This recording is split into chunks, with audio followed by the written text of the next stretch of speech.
This is amazing. Frankly, the idea of people wandering around with gardening tools in London in that sort of public order type situation does worry me. The fact is, it's public land, and as a member of the public, we're all paying taxes to contribute to that land. We're not about great columns and legions advancing in uniform across great tracts of land. We're about individuals and small groups surreptitiously going out there and doing a bit and winning the hearts and minds at the same time. They don't normally ask gardening advice. It's the first time That's I've a whole heard new level. They're just immediately trusting of us. I've gardened with at least 150, perhaps 200 different people in London, and some, like tonight, come back time and time again. This is the second time I've dug this hole, because I dug it last year and then realised we'd left the other tree at home. Tonight we'll see Andrew, troop number 1679, has initiated this dig. I'm just helping out. We thought, well, it's a traffic island, you're surrounded by lights on virtually every single side of it. So I thought, let's just replicate that but with flowers, and it turned out really well.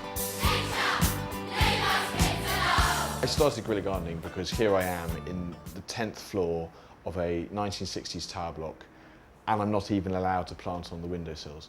To me, it feels wrong that land can just sit there neglected, not being productive for food, not being productive in terms of being beautiful and lifting our spirits and attracting the bees and the birds. My focus has been on public spaces. The only crime you're committing is one of criminal damage, which to those with common sense isn't really what we're doing. You know, it's not damage. There was one instance where the police were called. Someone, obviously in the flat, hadn't bothered watching us for more than 2 seconds and saw us handling a tree. The fact is, we were planting the tree, not digging it up.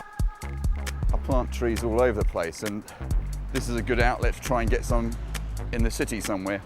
It's another kind of hobby, really.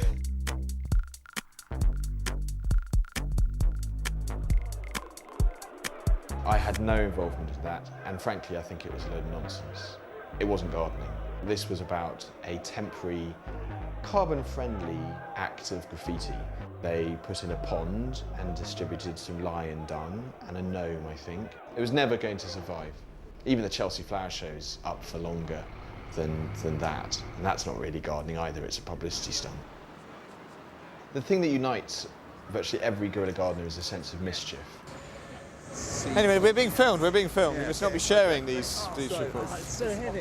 Whether it's the crazy radical or whether it's just the gentle, middle class, middle England rebelliousness. It is funny how with guerrilla gardening we seem to be planting poisonous things. Actually, I've met some of the people who were involved in the guerrilla gardening attack of 2000. We're going to be building a garden in a secret location, meeting in Parliament Square at 11 a.m. They've come guerrilla gardening with me, and they don't really get it. They don't really get it. And then moving on to build something really beautiful. I had one chap leaving with a backpack full of weeds because he felt quite distressed about the fact that these were going to be put on a compost heap. Now, we can't love every plant. We can't love every plant. I don't love the weeds. It's not like flash mobbing, really. It's a little bit more low-key. The people that do the flash mobbing are the plants themselves. I mean, that's the mob.